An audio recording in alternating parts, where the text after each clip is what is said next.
5 News starts with breaking news.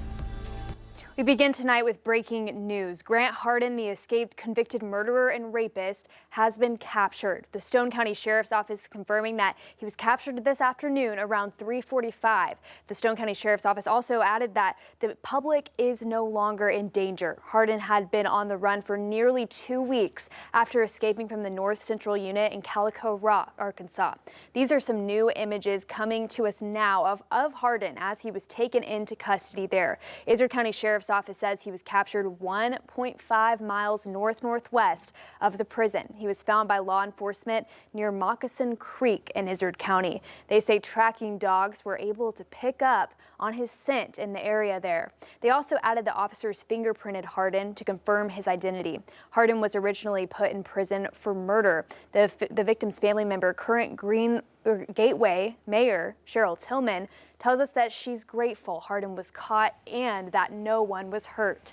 Arkansas Governor Sarah Huckabee Sanders is also responding to this news, saying in part, Arkansans can breathe a sigh of relief because violent criminal Grant Hardin is now in custody. I'm grateful for local, state, and federal law enforcement and give special thanks to the Trump administration and Secretary Noem for sending Border Patrol who helped track and apprehend Hardin.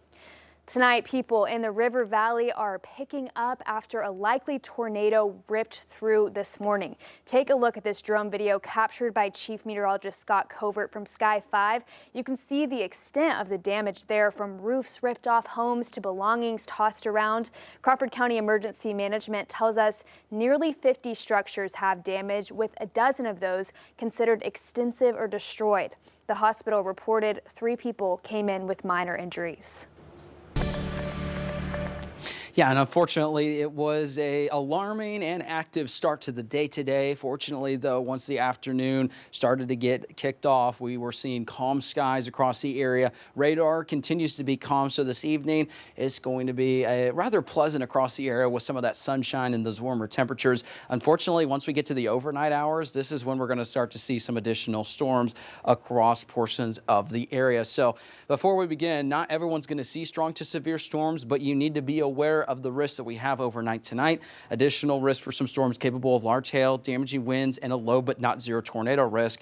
The reason we are showing you this over and over and over is to let you know we have a nocturnal risk. And many of you are going to go to bed tonight, and we want to make sure that you have ways to receive alerts just to be safe.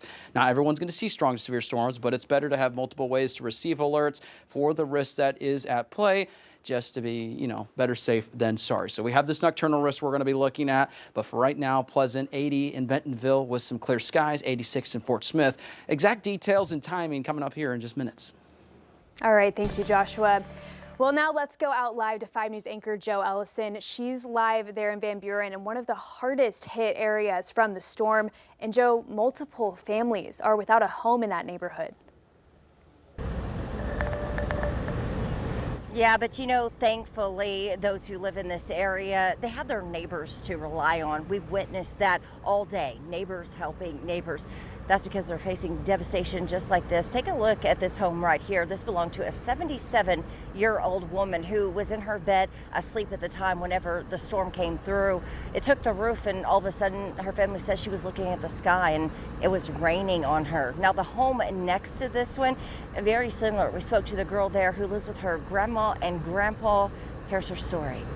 Big roar and a big thud. It was kind of like, in the heat of the moment, you don't really know because you're so shocked and so stressed out that with them being so elderly, I was just worried about them. I wasn't worried about me. Andrea Hardin says she was in the living room with her grandma and grandpa when a storm came through. It was at their home on Osier and South 19th Street in Van Buren. Kind of just one of those things that you really don't know what to do besides being shocked, because you're like, and you can't breathe because the wind is so strong in your face that you don't really know what else to do besides just try to take a deep breath in. But when I did, it just kind of, I didn't really know what to do. It was shocked. She said it was over within seconds and their roof was gone. She was sitting in her chair and he was sitting in his, and this wall right here is actually the one that came down right on top of her. And when it came down on top of her, I actually had to fold it in half because it wouldn't break any other way. I moved the glass and the windows and everything. This young man over here, the neighbor, actually helped me move everything off of him. Just ran to my room, put some pajamas on and a shirt. And I ran over there. I seen it. I didn't really know what to say. I wasn't thinking. I just was like, I need to help these folks. When people in the neighborhood emerged from their homes, they saw volunteers, city workers, and first responders flooding the streets to help in any way they could. Andrea now has a bond with her neighbors that she really didn't know before this happened. We knew they moved in and really haven't introduced ourselves to each other, but now we're going to be, long-term friends, so we're helping each other out.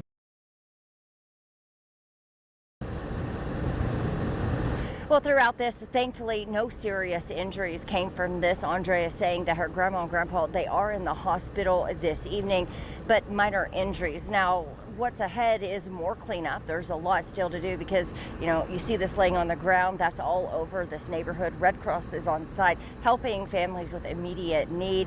Crawford County Emergency Management saying that they need businesses, churches, anyone to come forward. They have 30 families that they need to find shelter for. So far, it looks like they have opened up a few. There's one at the Van Buren First Baptist Church, but they are needing some more. Reporting live in Van Buren, covering news where you live, Joe Ellison, 5 News. All right, thank you so much, Joe. And 5 News reporter Parker Abels has also been in Van Buren all day today. He's been there alongside the Red Cross as volunteers are on the ground helping those in need. Parker, what are you seeing out there?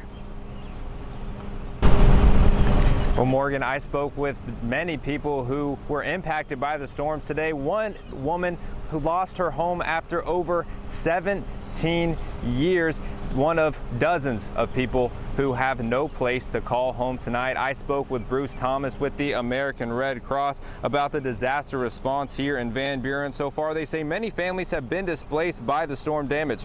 He says the storm covered about a mile or two, but this part of Van Buren got the worst of the damage. Thomas says Red Cross volunteers have been here since around noon. They're monitoring the damage and have worked with First Baptist Church here in Van Buren to help anyone who lost power or their homes.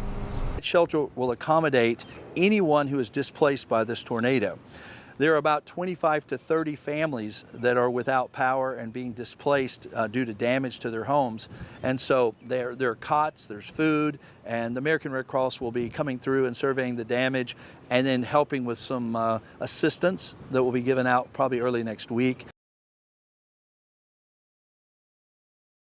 Again, that shelter is up and running. That's First Baptist Church here in Van Buren. Thomas says Red Cross will be here all week as long as they are needed. We'll have more on the storm as we continue to learn more. Friend Van Buren, covering news where you live. Parker Abels, 5 News. Thank you, Parker. Great information there.